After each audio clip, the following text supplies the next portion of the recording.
Hi guys, this is Amog, and today we are starting with a new series called Investors Podcast, where we talk about stock market, investment, and many more finance-related things. So today we have with us Mr. Abhimanyu. Hi, sir, how are you?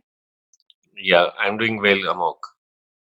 So today we have a lot of questions to ask you. So I hope कि आपके पास बहुत सारे answers होंगे और information होगी हमको देने के लिए. जी बिल्कुल बिल्कुल प्रैक्टिकल वे में आज आंसर करेंगे सारे क्वेश्चंस।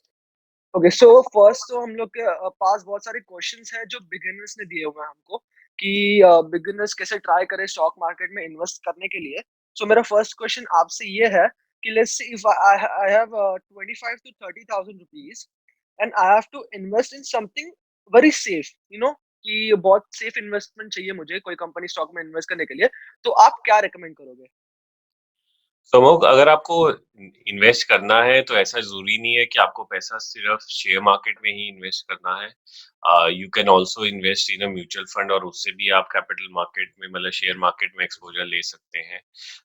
उसके अंदर एक फायदा ये होता है कि छोटे अमाउंट की इन्वेस्टमेंट, अगर 500 रुपए तक की भी इन्वेस्टमेंट है, उससे भी आप इन्वेस्टमेंट अपनी शुरुआत कर सकते हैं। लेकिन जब भी आप इन्वेस्ट करते हैं या म्यूचुअल फंड में या फिर स्टॉक मार्केट में, तो आपका इन्वेस्टमेंट जो है 100% गारंटीड नहीं होता है कि पैसा वापस आएगा ही। So that is a very important thing that people need to know. अगर आपको 100% सेफ चाहिए तो better it is to invest in a bank related deposit. Recurring deposit है जिसका अभी इंटरेस्ट रेट में बी अराउंड 5.8% के आसपास है। ओके. तो वैसी जगह पे आप निवेश कर सकते हैं अगर आपको 100% चाहिए श्योरिटी। हाउएवर से कंसिडरिंग के कैसे अभी मार्केट डेवलप हुआ है और इंडिया की इकोनॉमी कैसी है, तो अगर आप निवेश करके रखें लॉन्ग टर्म के लिए, so obviously you can make a very good return, but timing the market becomes very difficult. ताकि कई लोग जो है वो मार्केट में सपोज इन्वेस्ट जिन्होंने किया था 1 अप्रैल से, उनका रिटर्न हाँ. बहुत अच्छा आया है। लेकिन जिन लोगों ने आज से 1 साल पहले इन्वेस्ट किया था जनवरी के स्टार्टिंग में फॉर एग्जांपल, तो उनका रिटर्न जो है वो उतना अच्छा नहीं है। So how do you ensure कि जो मार्केट की जो ऊपर नीचे की वॉलेटिलिटी है उसको ढंग से टेक केयर करें। सो बेटर इट इज के मार्केट में स्लोली स्लोली, जैसे एक सिस्टमैटिक इन्वेस्टमेंट प्लान एसआईपी करके एक प्रोडक्ट है जिसके अंदर आप हर महीने एक पर्टिकुलर अमाउंट का इन्वेस्टमेंट करते रहते हैं मार्केट में। तो ओके. वैसे टाइप के प्रोडक्ट्स के अंदर अगर आप पैसा डालेंगे, वो वे से इन्वेस्ट करेंगे, तो that would be better. Okay, so मेरा क्वेश्चन आपने जैसे कि बोला कि आप म्यूचुअल फंड में भी इन्वेस्ट कर सकते हो, ठीक है? तो आप मेरे को कुछ बता सकते हो कि ठीक है, मैं स्टार्ट आउट कर रहा हूँ, मेरे पास इतना अमाउंट है, तो मैं म्यूचुअल फंड में कैसे इन्वेस्ट करूँ? या मुझे बस स्टॉक्स में ही इन्वेस्ट करना है, तो मैं कैसे कर सकता हूँ, कैसे स्टार्ट आउट कर सकता हूँ इस चीज को? So the main difference between investing in a mutual fund and stock is कि म्यूचुअल फंड में आपको दिमाग कम लगाना पड़ता है कि क्या हो रहा है। आपको सिंपली एक म्यूचुअल फंड खरीदना है। म्यूचुअल फंड का मैनेजर जो है वो 40 से 50 स्टॉक्स में आगे इन्वेस्ट करता है। जब किसी कंपनी की उसको लगता है आउटलुक अच्छे होने वाली है तो उसमें ज्यादा निवेश करता है, जिसकी खराब लगती है उसमें इन्वेस्टमेंट कम कर देता है या बेच देता है। ये डिसीजन मेकिंग के लिए वो अराउंड 1.5-2% की एक्सपेंस रेशो होती है, जितना वो पैसा आपसे निकल जाता है आपकी इन्वेस्टमेंट में से। अदरवाइज वो सारा डिसीजन मेकिंग करता है। और जैसा मैंने पहले कहा, 500 रुपए से आप शुरू कर सकते हैं इन्वेस्टमेंट हाँ. म्यूचुअल फंड के अंदर। मेरे स्टॉक के हाँ. अंदर it is very important for you to know कि किस स्टॉक में इन्वेस्ट किया है। और क्योंकि आपने सारा पैसा, टिपिकली जब आप इन्वेस्ट करेंगे तो 2-3 स्टॉक में ही इन्वेस्ट करेंगे, 50 स्टॉक में तो करेंगे नहीं। तो 2-3 हाँ. स्टॉक में अगर बहुत ज्यादा शार्प मूवमेंट होगा तो उसका फायदा भी हो सकता है, नुकसान भी हो सकता है। Consistent return as an individual investor बनाना थोड़ा टफ होता है। तो उस पर्टिकुलर रीजन से लुकिंग एट आपका risk taking ability, you can decide कि weather to go for a mutual fund और स्टॉक। और अगर आपने डिसाइड किया कि स्टॉक में, तो टिपिकली लार्ज कैप स्टॉक्स के अंदर इन्वेस्ट करके बेटर है, बिकॉज उन कंपनीज का आपने नाम सुना होता है। तो जैसे फॉर एग्जांपल हम बात करें तो सबने आज की डेट में स्टारबक्स का नाम सुना है। तो स्टारबक्स का इंडिया हाँ. में जॉइंट वेंचर जो है वो टाटा कंज्यूमर टाटा के साथ. हाँ. टाटा कंज्यूमर के साथ है। अगर आपने बैंक की बात करें तो एचडीएफसी बैंक को हर कोई जानता है, रिलायंस को हर कोई जानता है, मैगी सब हाँ. खाते हैं, तो इसलिए नेस्ले का स्टॉक में इन्वेस्ट कर सकते हैं। तो इस तरीके हाँ. से जो नोन ब्रांड्स हैं उनमें अगर इन्वेस्ट करेंगे so that will be always better. Okay, so my second question to you is कि अभी आप देखेंगे कि बहुत सारे कॉलेज स्टूडेंट्स जो हैं, they are earning through internships और maybe earning their way by doing event managements and social media as well और एडिटिंग बोलेंगे आप, तो उनके पास थोड़े अमाउंट है उनका as in with college student के पर्सपेक्टिव से देखें तो they are also trying to invest in something, कि ठीक है हमारे पास है, समझ लो कॉलेज स्टूडेंट के पास उसके इंटर्नशिप से या कुछ दूसरी जगह से उसके पास आते हैं अराउंड 8 to 10,000 bucks, ठीक है? तो वो चाह रहा है कि मैं इन्वेस्ट करूँ स्टॉक्स में। तो आप मतलब उसको बोलोगे कि you should invest in stocks और you should not invest in stock, कि आपके जो पैसे हैं you should keep it in FD और invest in something else. So आप क्या उसको कैसे गाइड करोगे उस चीज़ को, वो कॉलेज स्टूडेंट को जो इन्वेस्ट करना चाह रहा है? सी एक अच्छी बात क्या है कि जो कॉलेज स्टूडेंट है जो 8 to 10,000 रुपीज जिसके पास है, he have lot of time in order to make money, create wealth over a period of time. जो हाँ, सबसे बड़ा रिस्क इन्वेस्टमेंट का होता है जब आप सिर्फ एफडी में पैसा डालते हैं या सेविंग अकाउंट में अपना पैसा रखते हैं, दैट इज कि your return is lower than the inflation. मतलब कि हर साल कीमतें बढ़ती हैं ऑन एन एवरेज 6-7% से। वेयरएज़ हाँ, अगर हम एफडी में पैसा डालें तो फिर सिमिलर रिटर्न मिलता है या थोड़ा-सा कम, एंड इन फैक्ट सेविंग्स में तो उससे भी कम रिटर्न मिलता है। तो ऑब्वियसली हाँ, तो there is a loss in terms of the money that you have invested अगर वहीं पर ही पड़ा हुआ है। तो अगर आपने ₹100 इन्वेस्ट करके रखे हुए हैं और 10 साल तक आप उसको वहीं रख रहे हैं और उसकी ग्रोथ जो सिर्फ 4% से हो रही है और व्हेयरएज़ हाँ, इन्फ्लेशन रेट जो है वो 6% है, तो आपके पास पैसा ही नहीं बचेगा 10 साल के बाद उसको काम आने का। तो इसलिए इट हाँ, इज़ वेरी इम्पोर्टेंट कि आप ऐसे इंस्ट्रूमेंट्स में इन्वेस्ट करें जिसमें return is better than inflation, and from that perspective I think so college going students के लिए it's a very good opportunity to start investing in stocks. But as I said कि पहले starting के अंदर it is better to invest in large cap stocks, known companies, and slowly slowly उनको दूसरी companies देखनी चाहिए। Yes there are small lot of small cap company जिसके अंदर थ्रिल ज़्यादा होता है, बहुत ज़्यादा ऊपर भी जाती है, नीचे भी जाती है।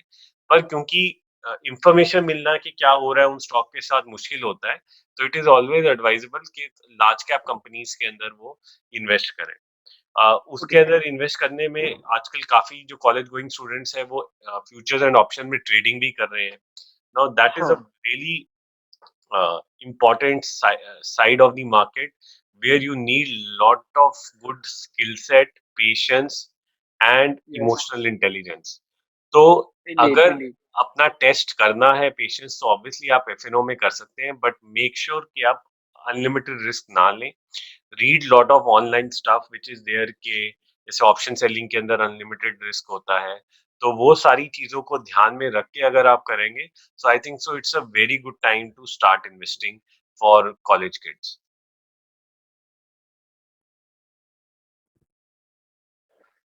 ओके। सो मतलब स्टॉक से अगर मैं थोड़ा मतलब ऑफ टॉपिक लेके जाऊँ, तो what would you suggest a college student कि उसके पास ठीक है एक पर्टिकुलर अमाउंट ऑफ इनकम है, 8 टू 10,000 मे बी 6 टू 7,000, तो और वो किस चीज़ में इन्वेस्ट कर सकता है जहाँ पे उसकी जो छोटी इन्वेस्ट मतलब छोटा जो उसका स्टाइपेंड अमाउंट है जो उसको मिल रहा है, तो उसको थोड़ा बहुत अच्छा है कि अगर वो ग्रेजुएट करता है, ठीक है? 3 ईयर और मे बी 4 ईयर में उसका ग्रेजुएशन होता है, so he will get a good return. Stocks के अलावा बोल रहा हूँ मैं, कि उसको थोड़ा और उसका अच्छा फाइनेंस गेन जो उसका है, थोड़ा और एक्सट्रीम एक लेवल पे बढ़ जाए, जहाँ पे उसको ग्रेजुएशन के बाद भी थोड़े बहुत उसका रिटर्न मिले जो उसने पैसे कमाए थे कॉलेज टाइमिंग पे। या आप सोचोगे कि उसको अगर कोई गैजेट लेना है या उसको कोई चीज़ लेनी है, मे be a vehicle, may be gadget, may be a watch, smart watch, ऐसी कुछ चीज़ें लेनी है, तो वो कैसे अपने पैसे या फाइनेंस गेन वो इन्वेस्ट करे? तो आप उसको कैसे गाइड करोगे आप? सो स्टॉक के अलावा what he can invest in, एक तो गोल्ड में इन्वेस्ट कर सकता है। गोल्ड का रेट काफी बढ़ रहा है recently, and the reason for that is कि ग्लोबल लिक्विडिटी बहुत बढ़ रही है। पीपल फील के वर्ल्ड थोड़ा रिस्की हो गया है और उसकी वजह से गोल्ड का रेट बहुत बढ़ रहा है। अगेन जो ये सारी इन्वेस्टमेंट मैं बता रहा हूँ इसमें कोई 100% श्योरिटी नहीं है कि आपको पैसा बनेगा ही। सो गोल्ड इज हाँ, another instrument that that person can invest in. Mutual fund की जैसे मैंने आपको बात की, तो म्यूचुअल फंड चाहे आप इक्विटी में इन्वेस्ट करें, चाहे आप डेट में इन्वेस्ट करें, या फिर आजकल कई फंड्स होते हैं जो दोनों में इन्वेस्ट करते हैं, डेट में भी इन्वेस्ट करते हैं और इक्विटी में भी इन्वेस्ट करते हैं, तो वैसे टाइप के फंड्स जो है ये इन्वेस्टर्स जो है वो ले सकते हैं। सी अगर ओके। आपके पास बहुत छोटा अमाउंट है और अगर आपको बहुत ज्यादा रिटर्न चाहिए, तब तो आप करेंसी में इन्वेस्ट करिए, गोल्ड में इन्वेस्ट करिए, फ्यूचर्स एंड ऑप्शन करिए, पर इन सब में निवेश करना बहुत ही ज्यादा रिस्की है, so you should know properly कि क्या टाइप का रिस्क ले रहे हैं, then you can go ahead and investing. But I would say जो अमाउंट मिल रहा है आपको, 10,000 रुपए का स्टाइफंड अमाउंट, उसको हाँ। इतना टेंशन नहीं लेना चाहिए, and you can ultimately you have to learn the market, so it is okay if you even lose little bit, but over a period of time once you get the ability to master it, long term के अंदर आपको बहुत अच्छा gain हो सकता है invest करने के लिए। देयर आर सम पीपल जो आईपीओ के अंदर ही इन्वेस्ट करते हैं, तो आईपीओ वाले दिन जो रिटेल सब्सक्रिप्शन है वो अगर अ, काफी ज्यादा ओवर सब्सक्राइब हो रही है, आपने मिनिमम एक अमाउंट डाला है, तो आपको फर्स्ट डे पे अगर पॉप मिलता है तो उधर भी पैसा बन सकता है। तो ऐसे करके कई छोटी छोटी जगहें हैं जहां पर आप इन्वेस्ट करते रहें और उस पर फोकस करते रहें, and you can make a good money for whatever gadget that you want to buy, a phone और अ टू व्हीलर और anything over a period of 2 to 3 years। Okay. So और एक सवाल है मेरा आपसे कि अब अगर आप देखोगे ना टीनेजर्स में भी या स्टूडेंट जो just they have graduated just passed 3 और 4 मंथ्स में, तो क्या होता है कि आपको ये पर्टिकुलर अमाउंट मिलता है, यू वर्क फॉर योरसेल्फ, तो आप सोचते हो कि ठीक है यार, I have some income source. So what your parents do, they tell you कि यार आप कि आप खर्च मत करिए पैसे, आप इसमें खर्च मत करना, आप जस्ट सेव करो, ठीक है? आप बस पैसे सेव करके रखो। तो आपका ओपिनियन क्या है कि जो बच्चे हैं, टीनेजर्स हैं, जो कॉलेज गोइंग स्टूडेंट्स हैं, उनको वो पर्टिकुलर जो अमाउंट है, वो एक्सप्लोर करने में कि हम बोलते हैं कि पैसे है तो आपकी कॉलेज लाइफ भी उतनी है और आपको ये टाइम बाद में नहीं मिलने वाला, तो आप एक्सप्लोर कर लीजिए, जो घूमना है घूम लो या कुछ चीज़ें आपको लेनी है तो ले लो। तो आपका ओपिनियन क्या होगा कि सेव कितना अमाउंट करे, स्पेंड कितना अमाउंट करे और किस चीज़ में करें इनफैक्ट? तो मुझे लगता है as you rightly said, college का जो टाइम है वो once in a life time kind of thing है, and from that perspective I think so it is better that you put in that money uh, in terms of spending that money, ताकि आगे जाके आपको ऐसा ना लगे कि आपने वो अच्छे से टाइम स्पेंड नहीं किया अपनी लाइफ का। And for that particular reason I think so beyond a point saving करने का मतलब नहीं है। इन्वेस्टमेंट करना for learning, that is a good thing, but if you want to do serious investment, तो उसके लिए ऐसा नहीं है कि आपको ज़रूरी है कि सारा पैसा अपना सेव करें। अल्टीमेटली पैसा हमें चाहिए किस लिए? अपनी ज़रूरतों के लिए, जो चीज़ें हमारी लाइक करते हैं लाइफ में वो लेने के लिए। इंडीड, पैसा बैंक वही। में पड़े हुए पैसा बैंक में पड़े हुए तो हमें कुछ मिलता नहीं है उससे सुकून। Once we spend the money then only we get सुकून, right?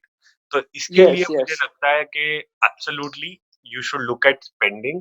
Uh, if you save some money, then look at investing it somewhere so that you can learn and over a period of time create your wealth also. So percentage is a very individualistic thing. So even if someone has between 5 to 25% of saving from whatever amount he's earning, I think so that is a good enough amount in terms of saving. और बाकी पैसा तो okay. जरूर मैं कहता हूँ कि खर्च ही करना चाहिए। वही, वही, ठीक है। Great answer. सो अभी हम टॉपिक पे आ जाते हैं हमारे स्टॉक्स वाले। तो if you see like every beginner, like you were a beginner at a time, तो at like everyone is a beginner, उनके मन में एक थॉट होता ही है, कि I am investing, but what is the risk of investing in stocks? की रिस्क है और इतना सब that is their hard earned money, so they actually think यार मैंने पैसे इन्वेस्ट तो कर दिए, but what if I don't get the return, और व्हाट इफ मेरे पैसे डूब जाएँ? So what is the risk? Can you tell us कि वो रिस्क क्या है स्टॉक्स में इन्वेस्ट करने का? सो अगर आप सिर्फ स्टॉक्स में डायरेक्टली इन्वेस्ट करेंगे तो मैक्सिमम रिस्क ये है कि जो आपने कैपिटल डाला है वो थोड़ा कम हो सकता है। दूसरा रिस्क ये है कि दूसरे इंस्ट्रूमेंट में आपको स्टेबल रिटर्न मिले, पर जब आप स्टॉक्स में पैसा डालते हैं तो 100 रुपए का पैसा आपका पहले 90 हो जाए और उसके बाद 140 रुपए हो जाए। तो उसलिए इमोशनली अपने को डर लगता है 90 रुपीज़ पे कहीं शेयर ही ना बेच दें कि और नीचे जा सकता है। सो ये सब रिस्क को देखते हुए धीरे-धीरे स्टेप्स उठाने चाहिए। For that particular reason it is better to go for large cap companies to invest. So जैसा मैंने कहा, वन इज़ कि बहुत देर तक आपकी इन्वेस्टमेंट में रिटर्न नहीं मिला, एक तो वो रिस्क है। दूसरा है कि जो रिटर्न आपको मिला, उससे बेटर मार्केट में अच्छी अपॉर्चुनिटीज़ थी, जिसके अंदर आपने इन्वेस्ट नहीं किया, आपने कम रिटर्न में ही रखा। सो इस तरीके के जो रिस्क हैं वो हैं, बट अगर आप एफ-एन-ओ वगैरह में जैसे मैंने कहा नहीं करोगे इन्वेस्ट, एफ-एन-ओ के अंदर इट इज़ क्वाइट लाइकली कि आप पूरा पैसा भी गँवा सकते हो। शेयर मार्केट में अगर आप लार्ज कैप में इन्वेस्ट करोगे तो लाइक्लीहुड उसका बहुत कम है प्रोबेबिलिटी, तो वो रिस्क को आप नेगेट करो। डाइवर्सिफिकेशन इम्पोर्टेंट चीज़ है क्योंकि अगर आपने सारा पैसा जो है वो एक ही स्टॉक में डाला हुआ है और वो स्टॉक जो है वो नीचे चले जाता है, तो आपका सारा पैसा चल जाएगा। तो एक स्टॉक में नहीं डालें, काफ़ी स्टॉक्स में डालें। तो ये ओके। सारे जो रिस्क हैं इनको देखिए। लिक्विडिटी भी होती है वो बड़े स्टॉक में होते हैं, यानी कि आज मेरे पास अगर इन्फोसिस का शेयर है तो मैं उसको आसानी से बेच सकता हूँ। वेयरएज़ अगर मेरे पास कोई स्मॉल कैप कंपनी का शेयर है तो और वो उसमें सेलर्स आ गए हैं तो वो बिकेगा ही नहीं, तो मैं अपना पैसा निकाल ही नहीं पाऊंगा। तो ऐसे कई रिस्क है मार्केट में इन्वेस्ट करने का। ओके, सो मेरा नेक्स्ट क्वेश्चन आपसे होगा कि what about my returns of my investment that I have invested और I have bought some stocks, और मुझे कितना टाइम वेट करना पड़ेगा और मुझे प्रॉफिट कितना मिल सकता है कि हम लोग ने पैसे तो इन्वेस्ट कर दिया एज अ बिगिनर, और तो हमको वो एक पेशेंस नहीं होता, we don't have the patience, तो हम लोग को लगता है कि दैट इज वेरी फैसिनेटिंग कि यार I have invested in stocks, so अभी मुझे बहुत ज्यादा प्रॉफिट मिलेगा या रिटर्न मिलेगा। तो आप हमको प्रैक्टिकल जो चीजें हैं कि इन्वेस्टमेंट के बाद आपको एक्चुअल में क्या है ये चीज, इन्वेस्टमेंट के बाद आपको कैसे रिटर्न्स मिलते हैं, what profit do you get, और what is the time span कि आपको उतना प्रॉफिट मिलेगा, can you explain us that? तो जो जब आप इन्वेस्टमेंट करते हैं तो 2 तरीके से आपको रिटर्न मिलता है। एक तो आपने मान लीजिए कोई ₹100 पे शेयर खरीदा और उसका डिमांड शेयर का ज़्यादा हो गया, तो कोई आदमी is willing to buy the share first at 101 then probably at 105। ऐसे करते-करते शेयर का रेट 150 हो गया। तो ऑब्वियसली जो ₹50 का डिफरेंस है वो आपका गेन हो गया। दूसरा वे क्या है कि वो कंपनी जो है वो मान लीजिए ₹3-4 का डिविडेंड दे देती है। डिविडेंड इज बेसिकली आपको पैसा वापस दे रही है, जो वो प्रॉफिट कमाया है उस कंपनी ने उससे पैसा दे देती है, तो वो भी आपके बैंक अकाउंट में आ जाता है पैसा। तो basically dividend and plus appreciation of capital, ये दोनों वे हैं जिससे आपको रिटर्न मिलता है। ओके, सो अभी फिर से थोड़ा बहुत हम ऑफ टॉपिक चले जाएंगे। सो टेक एन एग्जांपल कि if a person who goes to the gym every day, so gym is what that teaches you some ethics, कि और उसके बाद में आपको एक रूटीन में लेके आती है that changes your lifestyle. So what does stock market और investment teaches you some real life things, can you explain us that? तो स्टॉक मार्केट में सबसे इंपॉर्टेंट चीज जो सीखने को मिलती है वो है इमोशनल पेशेंस। देखिए, जब हम कोई मान लीजिए घर खरीदते हैं, तो घर जो हाँ। खरीदते हैं तो हम बहुत लॉन्ग टर्म के लिए खरीदते हैं। कोई भी आदमी एवरेज घर में या तो हमेशा रहना रहेगा या फिर 10-15 साल बाद ही बेचेगा। जो स्टॉक मार्केट होती है उसके अंदर क्या है कि काफ़ी इन्वेस्टर जो लॉस करते हैं वो इसलिए करते हैं कि अगर उनका रिटर्न नेगेटिव में चल जाए, मतलब उन्होंने कोई चीज़ ₹100 की खरीदी है और वो अब ₹70 की चले जाए, तो वो हाँ। सोचते हैं कि अभी तो मेरा पैसा डूब गया। The other way to look at it is वो चीज़ सस्ती हो गई है इन अ वे, क्योंकि अगर ₹100 की चीज़ अब मुझे 70 मिल रही है और वो कंपनी का प्रॉफिट उतना ही आ रहा है, तो actually it is a good thing that I am getting the company now at ₹70। Now assuming कि कंपनी का प्रॉफिट सही आता रहेगा जैसा हमने एक्सपेक्ट किया था, ऐसा नहीं है कि कुछ उसके फंडामेंटल्स में प्रॉब्लम आई है या फिर वो पहले ही ओवर वैल्यूड था, तो वो सब चीज़ों को एक बारी के लिए अज़्यूम करेंगे कि कांस्टेंट है। सो ये देखते हुए the important thing is emotionally how do we feel about our investment. क्या हमें रात को नींद आती है कि नहीं?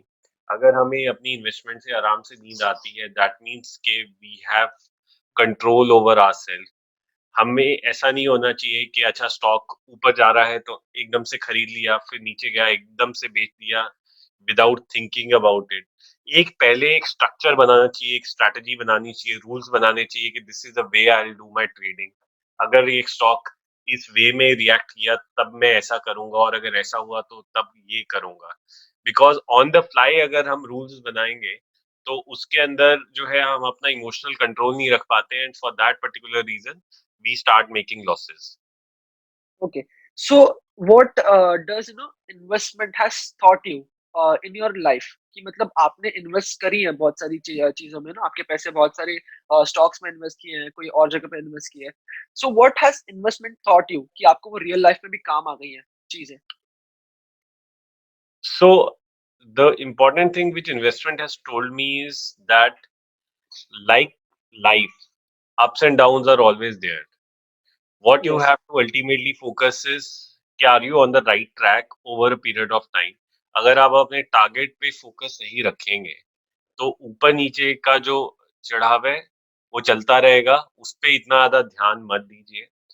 Eight the same time ensure कि you are not over leverage. Over leverage का मतलब क्या है कि लोग उधार लेते हैं और फिर मार्केट में हाँ इन्वेस्ट करते हैं, और फिर हाँ। सडनली मार्केट गिर जाता है, मार्केट में क्रैश हो जाता है, तो उनको बहुत सारा नुकसान हो जाता है। तो ये सारी चीजों को ध्यान रखना चाहिए कि मैं कभी बहुत बोरो करके स्टॉक मार्केट में इन्वेस्ट ना करूं, क्योंकि उससे मेरी पूरी लाइफ खराब हो सकती है। So extreme of everything is bad. That is something yes. that clearly the stock market has taught me. Okay.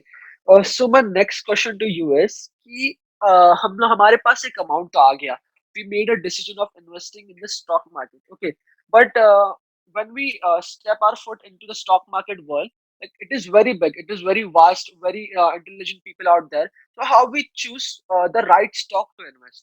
क्या आप हमको कुछ hacks या insights can you give us how to invest in the right stock?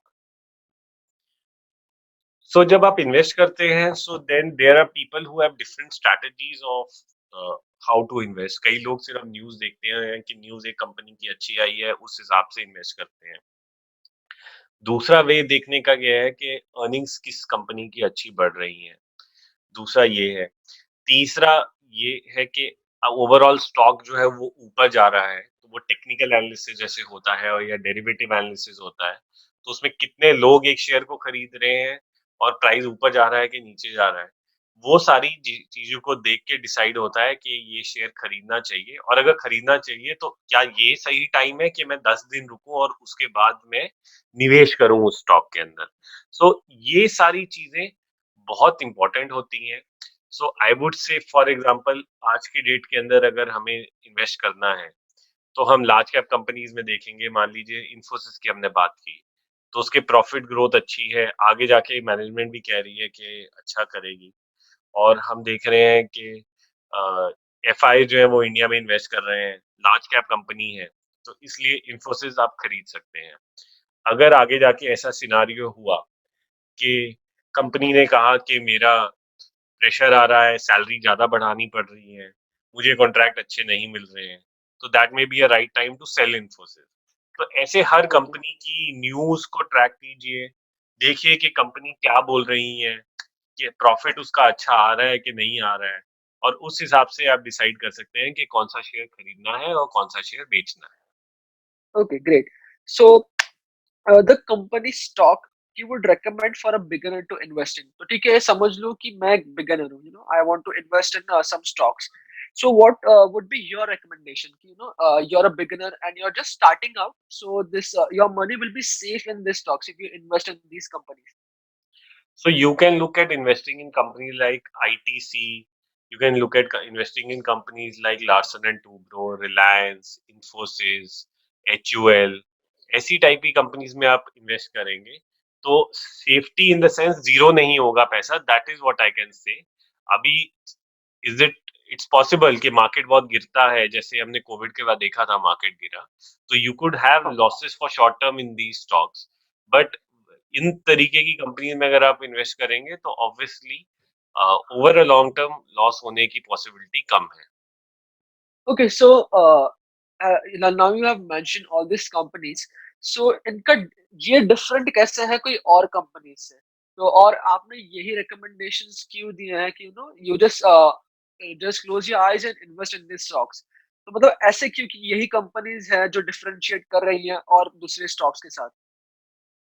Correct, so that's a good question that you asked. So say for example अगर मैंने ITC की बात की, तो आईटीसी का रीजन ये है कि कंपनी का डेट नहीं है। मतलब कि अगर कंपनी का बुरा टाइम आगे जाके आता है तो उनको बहुत ज्यादा पैसा बोरो नहीं करना पड़ेगा। That is one reason. Cigarette business उनका ठीक चल रहा है, पर एफएमसीजी में बहुत अच्छी ग्रोथ कोविड के बाद कंपनी की हो रही है। और स्टॉक जो है वो बाकी जो एफएमसीजी कंपनीज है जो पैक्ड फूड बनाती हैं उनसे हाफ वैल्यूएशन पे ट्रेड करता है। So that is the reason I talked about ITC. Larsen and Toubro इसलिए बोला कि बहुत सालों से स्टॉक चला नहीं है, कंपनी ने काफी जो उसके नॉन कोर बिजनेसेस हैं वो बेच दिए हैं, कैश फ्लो कंपनी का इम्प्रूव हो रहा है, ऑर्डर बुक अच्छी चल रही है। रिलायंस की बात करें तो उसको नए नए इन्वेस्टर्स आए हैं इन्वेस्ट करने के लिए जियो के अंदर। वोडाफोन की इतनी हालत अच्छी नहीं है तो वो और भारती दोनों अच्छा कर रहे हैं। और अभी ऑयल का प्राइस भी बढ़ गया है तो उसको, और गैस भी फाइंड की है रिसेंटली, तो ओवरऑल ऐसा लग रहा है कि कंपनी के तीनों बिजनेसेस जो हैं वो अच्छा करेंगे आगे जाके। तो ये ऐसे स्पेसिफिक न्यूज को फॉलो करें, थोड़ा बहुत देखें कि वैल्यूएशन वाइज ऐसा नहीं है कि कोई चीज बहुत ही ज्यादा बढ़ रही है, तो उसमें आराम से डिसाइड करके निवेश कर सकते हैं। And for that particular reason I said to invest in these companies. Okay. So now we are going to take an insight in your arsenal. Like, what are the stocks like you have currently invested in? So currently I have invested in lot of special situation kind of stocks। और उसका reason क्या है कि जैसे एक company जिसमें invest किया है मैंने, किया है प्रभात करके कंपनी में। वो कंपनी डीलिस्ट हो Okay. रही है और डीलिस्टिंग के लिए एक स्पेसिफिक अमाउंट ऑफ मनी उनको देना है शेयर होल्डर्स को वापस। तो मुझे लगता है कि they can probably give around 80 rupees से 90 रुपीज तक पैसा वापस। अभी 68 रुपीज पे स्टॉक है, मैंने थोड़ा नीचे के रेट पे लिया था। तो ऐसे तरीके की जो स्पेशल सिचुएशन है उनमें इन्वेस्ट किया है। I also looked at investing in your burger king, which is Okay. Burger basically King a IPO. recent IPO which came। तो उसके अंदर Yes. क्लियरली ये था प्रोपोजिशन कि उनका ओवरऑल वैल्यूएशन काफी सस्ता था रिलेटिव टू, अगर हम वेस्ट लाइफ डेवलपर की बात करें जो मैकडोनल्ड का इंडिया में फ्रेंचाइजी है, या फिर जुबिलेंट की हाँ. बात करें जो डोमिनोज का है। तो उस कंपनी में क्लियरली लग रहा था कि आगे जाके ग्रोथ बहुत अच्छी होने वाली है। तो उस पर्टिकुलर रीजन से, और नोन ब्रांड है, इस पर्टिकुलर रीजन से उस पर्टिकुलर शेयर में इन्वेस्ट करने का सजेशन भी दिया था और आईपीओ में बिड भी किया था। Okay. So, abhi, like, we have dived like a deep dive into your investment, stocks investment. So, can you tell us like what mistakes you have made in your investing career, so that viewers को भी पता चले कि यार ये अगर आपने mistakes करी है तो आगे जाके ये लोग वो mistakes फिर से दोहराए ना। तो उनको भी पता चलेगा कि कैसे हम इन्वेस्ट करें, या ये मिस्टेक्स को हम लोग नहीं करें हमारे इन्वेस्टिंग करें मैंने, सो हमारे पैसे बच सकते हैं। So can you tell us that? सबसे सबसे बड़ी मैंने जब मिस्टेक की थी तो 2007 में की थी, जब मेरा एक बारी पोर्टफोलियो 50% बढ़ा था दिसंबर 2007 में। मुझे लगता था कि अगर कोई शेयर बढ़ रहा है और कंपनी की ग्रोथ आ रही है तो वो ग्रोथ आगे जाके भी चलती रहेगी। See it is very important to understand कि किसी कंपनी ने एक महीने में अच्छा किया या 10 महीनों में अच्छा किया, सो दैट डजंट मीन कि 10 साल के लिए करेगा। So you have to keep on revalidating कि आगे जाके उस कंपनी में ग्रोथ अच्छी आएगी कि नहीं। वैल्यूएशन बहुत एक्सपेंसिव हो गई थी और फिर सडनली क्रैश हुआ था जनवरी 2008 में, और फिर उसके बाद काफी लॉस हुआ था। सेकंड सीखा ये है कि एज मच एज पॉसिबल जिन कंपनीज ने लोन ज्यादा लिए हुए हैं, जो लेवरेज ज्यादा है, उन कंपनी में इन्वेस्ट ना करें, क्योंकि उन कंपनीज को जब खराब टाइम आता है तो उस time they have a lesser ability to take care of themselves, और उसमें वो काफी ज्यादा ट्रैप हो जाते हैं और फंस जाते हैं। तो उस पर्टिकुलर रीजन से try not to invest in company जिनका डेट इक्विटी बहुत ज़्यादा हो, यानी कि जो कंपनी बहुत ज़्यादा लोन लेती हैं। Okay. So my next question to you is कि you yourself you are a long term investor, you know, कि आप बहुत सालों से इन्वेस्ट कर रहे हो and you know lot of people जो आपके जैसे बहुत साल से इन्वेस्ट कर रहे हैं। सो लाइक यू नो एक ट्रेट होती है हर लोगों की कि अगर आप में एक ट्रेट होगी कि आप बहुत लॉन्ग टर्म इन्वेस्ट कर रहे हो और आपके ही फ्रेंड्स होंगे जो लॉन्ग टर्म इन्वेस्ट कर रहे हैं, उनमें एक ट्रेट होती है। तो क्या कॉमन चीज है जो सब लॉन्ग टर्म इन्वेस्टर्स और जिन्होंने बहुत ज्यादा रिटर्न लिया हुआ है, so what is that trait? So I think so the main trade what I've seen people who have made money is कि दे आर वेरी कंसिस्टेंट, और अगर वो अपनी स्ट्रैटेजी भी चेंज करते हैं तो एक पर्टिकुलर थॉट प्रोसेस से करते हैं चेंज, जिसमें वो उसको एटलीस्ट कुछ टाइम के लिए उसको फॉलो करते हैं। काफी लोग जो मैंने देखा है वो इन्वेस्ट तब करते हैं जैसे उनके दोस्त बोलते हैं कि चलो अब इन्वेस्ट करें। सो टिपिकली मैंने देखा है कि जब मार्केट में जो स्टॉक मार्केट से रिलेटेड लोग नहीं है वो बात करते हैं ज्यादा, वो ज्यादा इन्वेस्ट करने की बातें करते हैं, उस टाइम हाँ। पे मार्केट जो है वो टॉप बन जाता है और उसके बाद लॉसेस की प्रोबेबिलिटी बढ़ जाती है। So with lot of these investors, what I've seen is they have a very good ability to understand when to sell. And when to sell के ओके। रीजंस क्या होते हैं कि सबसे पहले आपको लगे कि वैल्यूएशन कंपनी की बढ़ गई है, 100 रुपए का शेयर 200 हो गया, पर कंपनी के फंडामेंटल्स तो वही है, तो उस टाइम पे आप बेच दें।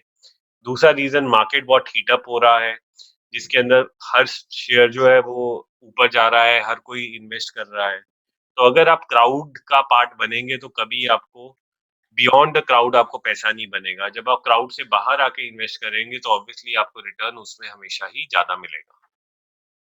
Okay great. सो हमारे व्यूअर्स को बहुत सारे इंसाइट्स मिल चुकी है कि यू नो बहुत इन्वेस्टर्स बड़े बड़े इन्वेस्टर्स कैसे रिटर्न्स वगैरह लेते हैं। सो माय नेक्स्ट क्वेश्चन इज कि कौन सा वो स्टॉक है जो हर एक इन्वेस्टर की आर्सेनल में होना चाहिए, क्योंकि आपके पास बहुत सारे स्टॉक्स है और बहुत सारे स्टॉक मतलब वो एक या दो स्टॉक जो आपने बहुत सालों से रखा हुआ है in your Arsenal. So what should be that one stock जो हर इन्वेस्टर के पास होना ही चाहिए? तो एक स्टॉक जो मुझे बहुत अच्छा लगता है वो है रिलैक्सो फुटवेयर। उसका रेट लगभग 804 रुपए का है। मैंने जब वो पहली बारी स्टॉक देखा था तो उसका रेट 24 रुपए था। So it's been like right now around 7-8 years। तो वो एक one of the few companies हैं जिसके अंदर वॉल्यूम ग्रोथ काफी कंसिस्टेंट है ओवर लास्ट 7-8 years, और रियलाइजेशन ग्रोथ तो बहुत ही अच्छी गई है पिछले 7-8 सालों से। तो वैसे टाइप की कंपनी जो है मुझे काफी अच्छी लगती है। तो अगर वैसे बात करूं तो एक स्टॉक है हॉकिंस करके कंपनी, हाँ। विच इज बेसिकली कुकर बनाती है वो कंपनी। कुकर वगैरह, हाँ। तो वो एक स्टॉक मेरे को अच्छा लगता है, जो मुझे लगता है कि अगले 3-4 साल के लिए अगर आप रखेंगे तो काफी अच्छा रिटर्न बनेगा। डेट नहीं है कंपनी के अंदर, आरओई अच्छा है कंपनी का, मार्जिन बहुत अच्छे हैं कंपनी के। तो वो एक स्टॉक मुझे नेक्स्ट 3-4 साल के लिए बहुत अच्छा लगता है, और उसमें पॉसिबिलिटी कि आप करंट प्राइस से बहुत लॉस करेंगे काफी कम है, एटलीस्ट जितना दिखता ओके। है उसके हिसाब से, क्योंकि ओके। वैल्यूएशन भी बहुत महंगी नहीं है और बिजनेस मॉडल ओके। बहुत स्ट्रांग है। सो सर हम लोग मतलब मैं थोड़ी रियल लाइफ चीजों में आ जाता हूँ कि इन्वेस्टिंग इन स्टॉक और just investing, does that make you financially very sound कि आप अपने फाइनेंस को लेकर बहुत ही अच्छे हो जाते हो इन्वेस्टमेंट करके या इन सब चीजों को सीख के विद टाइम? बिल्कुल, आई think so experience in the market and specially खुद का experience in the market is more important then someone giving you अ ज्ञान। सो आप जब खुद इन्वेस्ट करेंगे, अगर मैं और आप सेम स्टॉक्स में इन्वेस्ट करेंगे फिर भी जरूरी नहीं है कि मेरी और आपकी सेम रिटर्न होगी, क्योंकि psychologically at some point of time either I will sell the stock और you will sell the stock, और वो सही डिसीजन था कि नहीं वो बाद में ही पता चलेगा। So every investor has a different journey. So over a period of time ही ये रियलाइज होता है। तो जब तक, जिसको कहते हैं ओखली में सर नहीं देंगे, जब तक you will not jump into this sea how will you learn to yes, swim. Yes. तो स्वयं, यस। तो सबसे पहले आपको इन्वेस्ट करना तो शुरू करना ही चाहिए, उसके बाद सोचिए प्रॉफिट और लॉस का, बिकॉज जब तक इन्वेस्ट करना सीखेंगे नहीं, इन्वेस्ट करेंगे नहीं, लोगों की बातों में ही बस डिसाइड करना करें इन्वेस्ट ना करें, ये सब सोचते रहेंगे, उसका कोई फायदा नहीं होने वाला।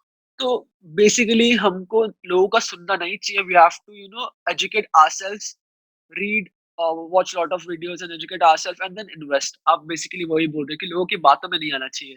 एब्सोल्युटली, क्योंकि जितना रिस्क टेकिंग एबिलिटी मेरी होगी, आपकी कुछ और होगी, मेरा हाँ। इन्वेस्टमेंट का होराइजन कुछ और पीरियड का होगा, आपका कुछ और होगा। तो हर आदमी को अपनी इंडिविजुअल सिचुएशन के हिसाब से डिसाइड करना चाहिए कि कितनी इन्वेस्टमेंट करनी चाहिए और क्या ड्यूरेशन के लिए करनी चाहिए और कब पैसा ओके, निकालना चाहिए। तो सुनो सबकी, करो अपने मन की। Basically that should be the motto for investing and educating yourself very well. Right. Okay, so investing बहुत मतलब बहुत साइकोलॉजिकली भी बहुत हार्ड चीज हो गई है कि your hard and money you are investing in something, तो रिटर्न मिलेगा तो वेल एंड गुड। अगर नहीं मिलता है तो कि आप बहुत सारी चीजें भी प्लान कर रखते हो कि यार रिटर्न मिलेगा, मैं निकालूंगा, मुझे चीजें खरीदनी है, बहुत सारी रियल लाइफ चीजें हैं। तो you have to be mentally very fit for this. क्या आपको लगता है कि आपकी मेंटल स्ट्रेंथ भी बहुत अच्छी होनी चाहिए इन्वेस्टमेंट को लेकर? Correct. You have to focus on having a kind of mental framework कि इस वे में मैं इन्वेस्टमेंट करूंगा और ये थॉट प्रोसेस मेरे को लाइफ में बहुत शांति देगा। मैं बहुत ज्यादा नर्वस नहीं होऊंगा जब मेरे को लॉस होगा, या मैं बहुत ज्यादा ओवर एक्साइटेड नहीं होगा जब मुझे प्रॉफिट होगा। अगर उस वे में एक फ्रेमवर्क बना के इन्वेस्ट करेंगे, so I am sure that person will make money. So it's all about emotions. There's a good book, Psychology of Money, uh, Yes. and that's been written by a guy called Morgan Housel, which should be read by a lot of investors. And it talks about a lot of interesting ways how psychology has played a role in how do we react while doing investments.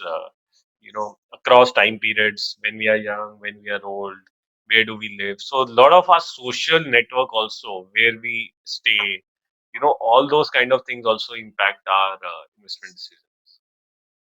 Okay, so अभी अगर आपको मैं मतलब थोड़ा हटके question पूछूं, तो you come from a generation that is a kind of old, कि मतलब थोड़े पीछे हो, और अभी की जो मैं जनरेशन बोल रहा हूँ, मे बी 25-26 के जो भी एज ग्रुप में है लोग, 25 से लेकर 40 तक, ठीक है?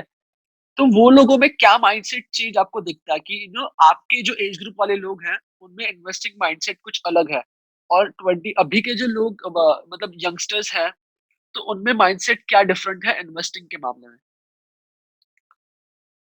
So I don't think so there's any difference per se in the mindset of people.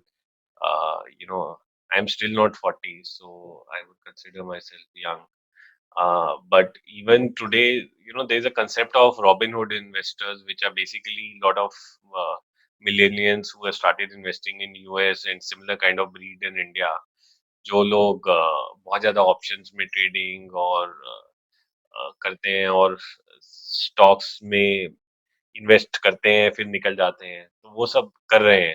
तो मुझे लगता है one should not be too worried about that thing. तो yes, those investors might have bad experience at some point of time, but they would always have some amount of good experience also in between, and that if the person is able to ultimately frame into a model of what is the best way for him to make return, I think so sky is the limit for them in order to create wealth over a period of time. uh, जब market अच्छा होता है तो obviously the young generation, because tools availability अभी बहुत अच्छी है in terms of lower brokerage rates, हाँ। Which is a very important thing. आजकल डिस्काउंट ब्रोकिंग का जमाना है, तो उस सब को देखते हुए I think so it is a very good sign that a lot of people are getting into the market. Still, large part of the population has still not invested in this segment. Real estate के अंदर पैसा सालों से अटका हुआ है, लोगों का रिटर्न नहीं मिल रहा है, एफडी में भी रिटर्न काफी कम मिल रही है। तो for that reason I think so young people investing in stock market is a very good thing.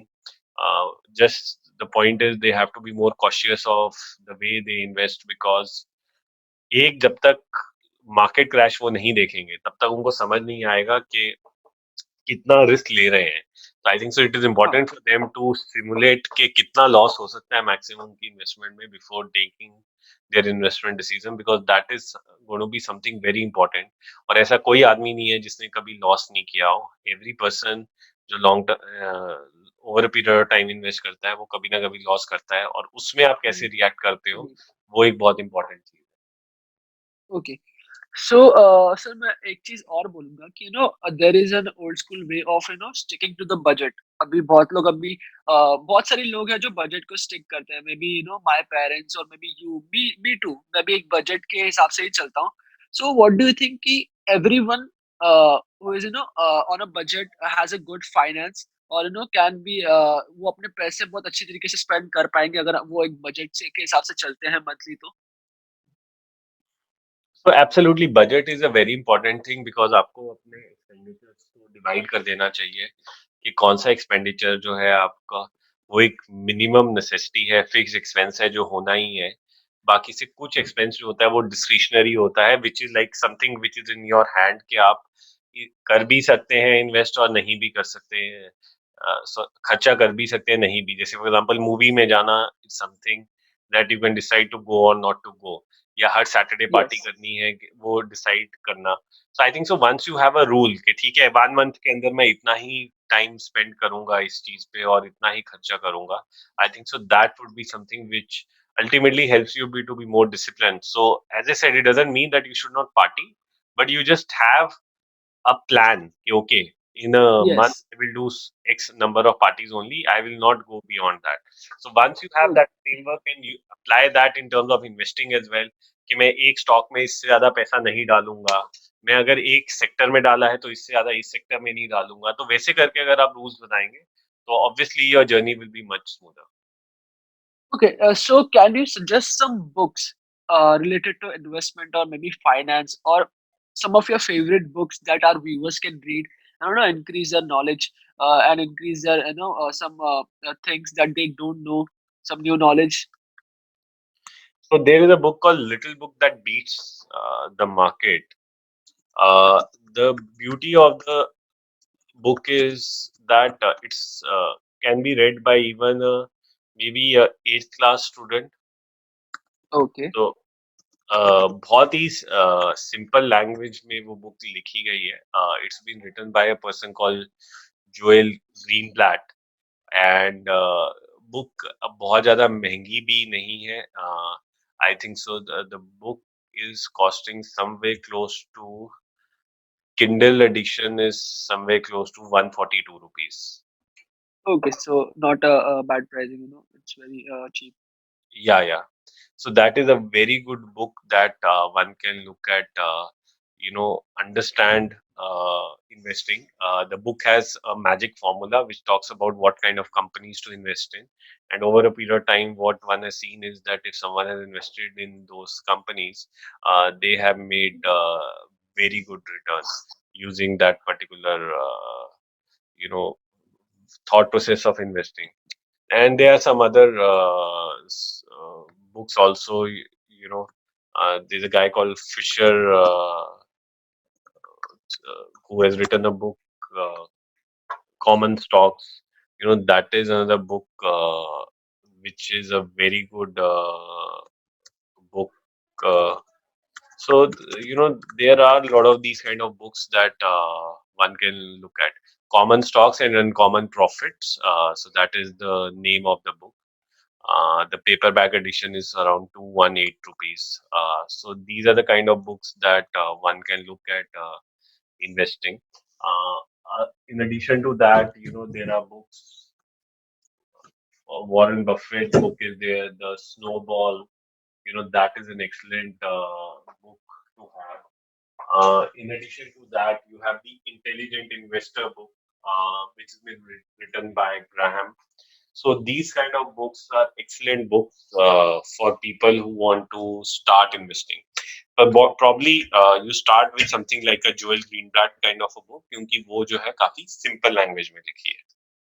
Okay, so sir अभी पैंडेमिक की वजह से बहुत सारे companies they are shutting down and businesses are getting sold and मतलब people are not making a lot of profit. So what do you think कि इस pandemic की वजह से क्या असर पड़ा है इन स्टॉक मार्केट और मे बी बहुत very big big companies they have fallen down और उन पे प्रॉफिट नहीं बढ़ा, तो आपको क्या लगता है कि पैंडेमिक ने क्या किया है स्टॉक मार्केट के लिए, बुरा या अच्छा भी? क्या हुआ है कि इस पेंडेमिक की वजह से स्टॉक मार्केट के अंदर बड़ी कंपनीज को काफी फायदा हुआ है over a long term perspective. Short term में तो उन्होंने लॉसेस किए हैं, पर क्या है, अभी ट्रैवलिंग की कॉस्ट बहुत कम हो गई है। काफी एक्सपेंसेस जो लगता था फिजिकल प्रेजेंस के बाद ही वो काम हो सकता है, लोग घर से करना शुरू कर दिए हैं। उनसे ऑफिस का बिजली पानी का खर्चा जो है वो कम होने लग गया है। ट्रैवल जैसे मैंने बोला बहुत कम हुआ। डिजिटाइजेशन पे बहुत फोकस हो रहा है, और छोटे जो कंपनीज हैं उनका मार्केट शेयर बड़ी कंपनीज ले रही हैं, which is something which is very good for the stock market, because जो बड़ी कंपनीज होती हैं वही लिस्टेड होती हैं। और हमने देखा है कि इंटरनेशनली थोड़ा स्लो डाउन था, तो उसकी वजह से काफी प्राइसेस भी कम आ गई थी चीजों की, जिसकी वजह से मार्जिन भी इंडियन कंपनीज के बढ़ गए हैं। अभी थोड़ा फिर से कमोडिटी प्राइस बढ़ने लग गया है, तो थोड़ा कम होगा, बट ओवरऑल एफिशिएंसी लेवल जो है वो कंपनीज की बहुत इंप्रूव हो रही है। तो उस वजह से मुझे लगता है कि pandemic has been kind of a blessing in disguise for a lot of companies. If you talk about pharma companies, if you talk about IT companies, they are doing pretty well. Yes, there are some issues with regard to company जो SME sector से related हैं, जो hospital hotel से related है, वो travel related companies, उनको obviously negative impact हुआ है। पर अभी हम देख रहे हैं कि काफी कंपनीज वापस आ रही हैं, ऑटो कंपनीज की भी सेल्स बढ़ रही हैं, होटल्स में भी अब बुकिंग अच्छी चल रही है, स्पेशली जो लोग इतने सालों से महीनों से घर पे बैठे थे, लोगों की सेविंग्स बहुत हुई है घर पे बैठे हुए, क्योंकि बाहर जा नहीं रहे थे पार्टी करने के लिए, तो घर वो पे भी बैठे हुए थे घर पे, तो वो सारा पैसा सेव हो गया है। और हाँ। काफी लोग जो है घर पे बैठे हुए इंटर्नशिप वगैरह कर रहे हैं और पैसा कमा रहे हैं। पहले उनको कहीं ऑफिस जाना पड़ता था, आने जाने का खर्चा होता था। अभी घर पे बैठे हुए मोबाइल फोन और लैपटॉप से ही पैसा कमा रहे हैं। वो तो आपको मतलब ये जो पैंडेमिक का जो that transition that we have got, so what do you think, is that very good और वेरी बैड? क्या आपको लगता है?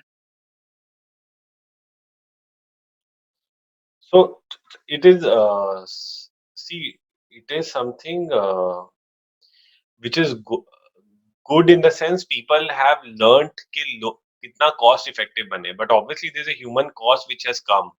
There are a lot of people who have lost jobs over the pandemic. So I would say कि it's a mixed picture which one can say about the pandemic, कि उससे फायदा हुआ है कि नुकसान हुआ है, but structurally बड़ी companies को फायदा ही हुआ है, that is what we can say.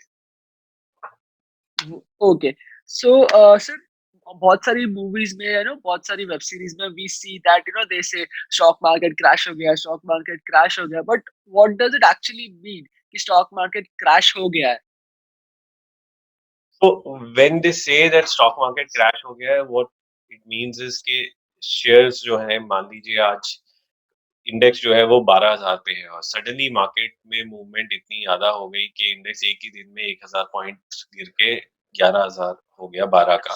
तो उसकी वजह से लोगों को बहुत ज्यादा एक दिन में लॉस हो गया। तो उसको बेसिकली कहते हैं कि स्टॉक मार्केट जो है वो क्रैश हो गई है। नाउ अगर धीरे-धीरे मान लीजिए हर दिन 20-30 पॉइंट से मार्केट नीचे जा रही थी, बीच में 1-2 बारी ऊपर गई, तो कोई नहीं बोलता कि स्टॉक मार्केट क्रैश हो गई। तो मार्केट गिरना और साथ में एकदम से होना, उसको क्योंकि लोग एंटिसिपेट नहीं कर पाते कि एकदम से मूवमेंट होता है स्पेशली नीचे को, उस टाइम पे लोगों को लगता है कि मार्केट जो है वो क्रैश हो गई है। और ओके, उसके लिए इम्पोर्टेंट सर। क्या है, इन्वेस्टर को इंश्योर करना कि एडुकेट हमेशा थोड़ा कैश रखें जब मार्केट हाई पे हो, ताकि अगर मार्केट क्रैश हुआ तो दे हैव इनफ मनी कि नीचे के लेवल के ऊपर मार्केट में डिप्लॉय कर सके। सेकेंडली, क्वालिटी ऑफ स्टॉक्स अच्छे होने चाहिए पोर्टफोलियो के अंदर, क्योंकि जब मार्केट क्रैश होता है तो लो क्वालिटी स्टॉक्स ज्यादा गिरते हैं। तो इट इज बेटर कि जब मार्केट क्रैश हो तो जो गंदे शेयर हैं उनको निकाल दिया जाए, और जो अच्छे कंपनीज हैं उन्हीं के शेयर रखे जाए। Okay, so sir, after the stock market has crashed, what are the after effects? So the after effect is people get worried about their investment. कई लोग अपनी लॉन्ग टर्म इन्वेस्टमेंट को भी निकाल देते हैं और सस्ते में निकाल देते हैं। उनको निवेश करना था 3 साल के लिए, पर उन्होंने 6 महीने बाद ही अपना पैसा निकाल लेते हैं क्योंकि क्रैश होता है, तो इसलिए डर जाते हैं। तो उसकी वजह से उनकी वेल्थ नहीं क्रिएट होती। कई लोगों के लिए क्रैश बहुत अच्छा होता है क्योंकि वो कैश रखा होता है उन्होंने, वो स्टॉक मार्केट में जब क्रैश आता है तो वो और इन्वेस्ट कर लेते हैं और सडनली उनको शॉर्ट टर्म में भी पैसा बनता है और लॉन्ग टर्म में भी पैसा मिलता है। सो it is something which is an opportunity for someone जो मेंटली अपना मॉडल बना के रखा है कि जब मार्केट इतना नीचे जाएगा तो मैं इस लेवल पे ये शेयर लूंगा। और जो आदमी मेंटली वीक है वो अपना लॉस भी कर देता है और बेच देता है। तो ये दोनों टाइप के सिनारियोस होते हैं which is a after effect of a stock market crash. Okay, so sir, how do you get back on track after the stock market crashes?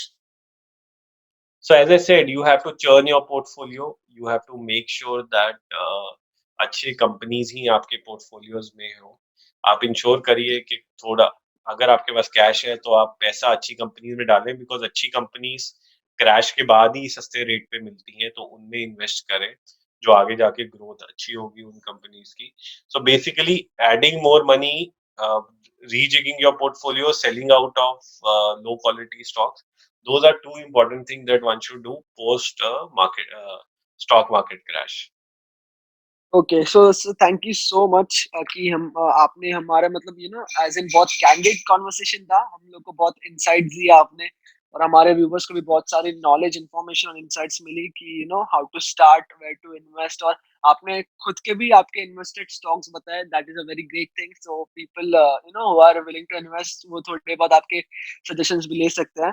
So thank you so much. And guys, if you want to hear such more podcasts, please subscribe, and you can connect to us with on our social media, Instagram, Twitter, and Facebook. And we have a Telegram group where we post insights and news and a lot of more updates, a lot of cool stuff out there on Telegram as well. So you can subscribe to our Telegram channel as well, and you can check out our website.